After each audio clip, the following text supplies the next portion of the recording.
Olá, eu sou a professora Mônica e na aula de hoje nós vamos falar sobre a digestão dos alimentos. Antes de começarmos a falar sobre a digestão, é importante destacar que o ato de se alimentar, ele traz consigo vários significados. Além dos fatores biológicos, que são nutrir as necessidades básicas do nosso organismo, temos também os fatores culturais, que são as comidas típicas, o socioeconômico, que é o que podemos comprar, os sensoriais, que seria o sabor e o cheiro do alimento, os emocionais, que estão ligados às lembranças, que o alimento nos traz, e os psicológicos, que são aqueles alimentos que a gente come que dá aquela sensação de bem-estar.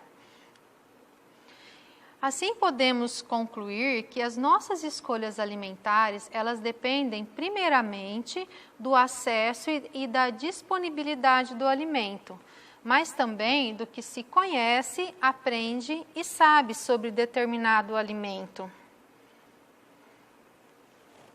O papel da alimentação na nossa vida.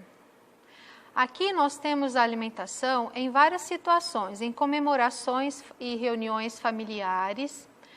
Nós temos reuniões de amigos, no trabalho, enfim, a alimentação ela está presente em várias situações do nosso convívio social. O alimento e a sua função. Os nutrientes que obtemos dos alimentos são as nossas fontes de matéria-prima e energia de que necessitamos. Lembrando que uma alimentação saudável, ela requer o equilíbrio adequado dos grupos dos alimentos que nós estudamos na aula passada. Os nutrientes, eles não podem ser absorvidos da maneira como eles estão no alimento, porque eles são partículas muito grandes e não conseguem penetrar nas células onde eles serão usados. Depois de mastigados e engolidos, o alimento ele vai passar por transformações e ele vai ser reduzido ao tamanho adequado para absorção no sistema digestório. Portanto, isso é uma questão de reduzir o tamanho do alimento para que ele possa ser absorvido pelas células. Aqui nós temos o esquema do sistema digestório. Para o alimento ser desmontado e desintegrado em partes menores, ele precisa passar por todo esse tubo, por todas as etapas do sistema digestório, que começa lá na boca, passa pela faringe, esôfago, estômago, intestino delgado e intestino grosso. Aqui nós temos também a participação de algumas glândulas, que são chamadas de glândulas anexas, que elas participam com substâncias digestivas, como as enzimas. Nós temos aqui as glândulas salivares, o fígado, a vesícula biliar e o pâncreas. Como o sistema digestório ele é uma aula muito extensa, a gente vai dividir ela em duas partes. A primeira parte, que é a aula de hoje, nós vamos falar da digestão que acontece na boca. Na próxima aula a gente vai falar na sequência após a deglutição. Então vamos ver aqui a primeira etapa da digestão, a digestão que começa na boca. Então nós temos a digestão mecânica e a digestão química. Na digestão mecânica, participam dela a língua, os dentes e os movimentos peristálticos. E na digestão química, as substâncias, os sucos digestivos, como a saliva. Então, na digestão mecânica, a gente tem aqui os dentes, que vão fazer a parte da trituração do alimento, e a língua, que vai ajudar a misturar esse alimento com a saliva. O que é a digestão mecânica? É a mastigação. Então, a mastigação é um processo físico, no qual o alimento sofre uma transformação mecânica. Ele é triturado e transformado em partes cada vez menores, facilitando a digestão e a deglutição, que é o ato de engolir. Participam da mastigação os dentes, a língua e a saliva. Os dentes, eles são órgãos vascularizados e necessitam de cuidados de higiene e uma boa alimentação para eles continuarem saudáveis. Nós temos 20 dentes de leite e 32 dentes permanentes. Aqui nós temos uma imagem dos dentes permanentes de uma pessoa adulta e eles são todos aos pares, né? Então, nós temos aí o incisivo central, o incisivo lateral, o canino, o primeiro e o segundo pré-molar, e aí o primeiro, o segundo e o terceiro molar. E na parte do maxilar inferior, a gente tem também o incisivo, o canino, o pré-molar e o molar. Aqui do lado da tabela, a gente tem a idade, né, que geralmente esses dentes começam a nascer, que vai mais ou menos, né, cada um tem a sua idade, dos 6 anos de idade até os 25 anos de idade. Aqui nós temos a estrutura do dente. Então, o dente ele tem uma parte dura, que é o esmalte, que protege o dente. Depois ele tem a dentina e a polpa. Se vocês observarem, a parte mais interna do dente, que é a polpa, é onde tem a vascularização. É por aí que os nutrientes chegam até o dente. Nessa imagem, eu coloquei essa imagem para vocês para falar da importância da higiene bucal. Como os dentes eles são órgãos vivos, né, e vascularizados, eles podem ser invadidos, né, por micro-organismos, provocando as cáries. Então, imagina que o micro-organismo ele vai entrar no dente, ele vai começar a comer o dente e ele vai começar a se acumular, vai formar depósitos de micro-organismos nos buracos que ele forma, que a gente chama de cárie. E se ele conseguir chegar na parte interna do dente, que é a polpa, ele tem acesso à vascularização, né? Ele pode se transportar aí pela corrente sanguínea, causando vários problemas de saúde. Então, a higiene bucal, ela não é importante só para mastigação, porque naturalmente uma pessoa com os dentes danificados, ele não vai ter uma boa mastigação, o que vai atrapalhar aí na digestão dos alimentos. Mas, além disso, ele pode ter muitos outros problemas de saúde. Aqui nós temos a maneira correta, né, uma maneira de se escovar os dentes.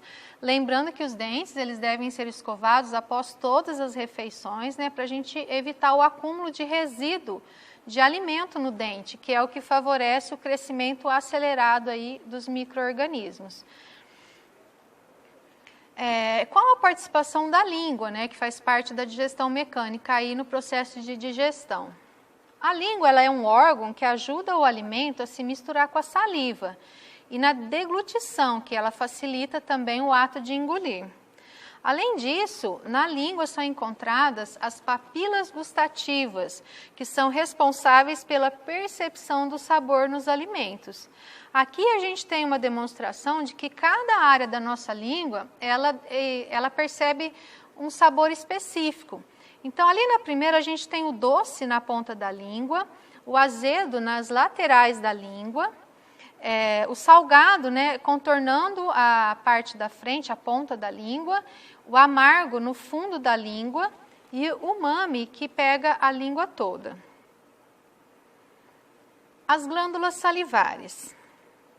As glândulas salivares, elas estão localizadas na lateral do rosto, que é chamado glândula parótidas, na parte de baixo do maxilar, que são as submaxilares, e na parte de baixo da língua, que é a sublingual.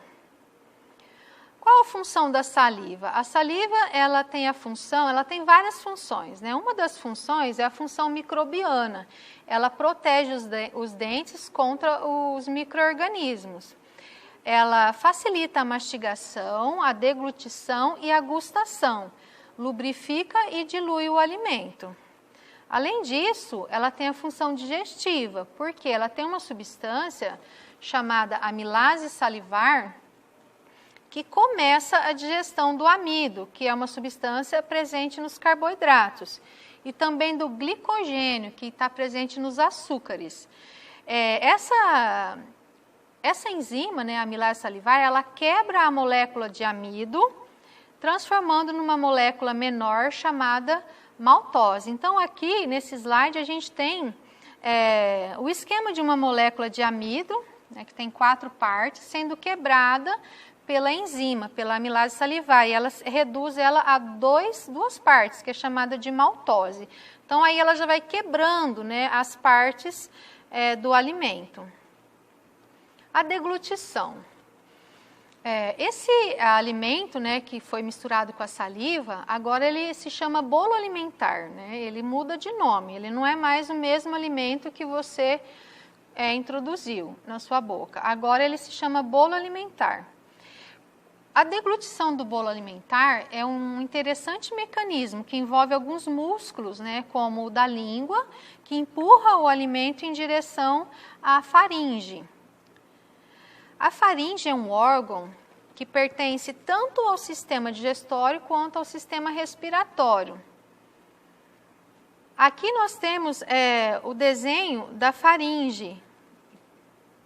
Não sei se vocês conseguem ver aqui a faringe aqui do lado, ó. Então, ele é uma tubulação incomum. Na faringe, a gente tem essa válvula, que é chamada, um pouco antes da faringe, na verdade, a gente tem essa válvula, que é chamada válvula epiglote. Que, ao fazer um movimento de engolir, essa pequena peça cartilaginosa, que é a válvula epiglote, ela se movimenta e fecha a passagem do tubo anterior, que é a traqueia, por onde o ar é encaminhado para os pulmões. Com isso, o bolo alimentar ele é conduzido para o tubo correto, que é o esôfago. Quando o movimento da epiglote ele não funciona adequadamente, de forma coordenada, ao respirar ou falar ao mesmo tempo que se engole, a gente engasga e nós tossimos.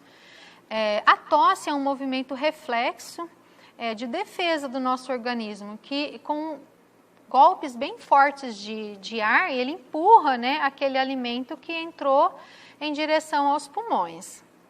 Aqui nós temos o esquema de onde fica a válvula epiglote, não sei se vocês conseguem identificar, mas a válvula epiglote está aqui, ó. Tá? A gente engole o alimento, né, ele desce, aí ele tem duas passagens, ou ele vai para a traqueia ou ele vai para o esôfago. A pecinha, que é a peça cartilaginosa, ela fecha a passagem para a traqueia, que é o caminho do ar, e deixa o caminho do esôfago livre, que é por onde o alimento vai entrar.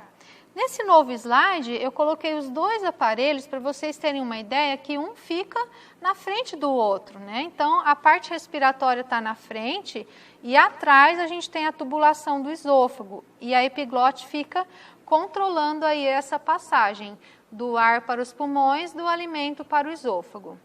Pessoal, então essa é a nossa primeira parte da aula sobre a digestão e na sequência, na próxima aula a gente vai ver a segunda etapa da digestão dos alimentos. Até a próxima aula.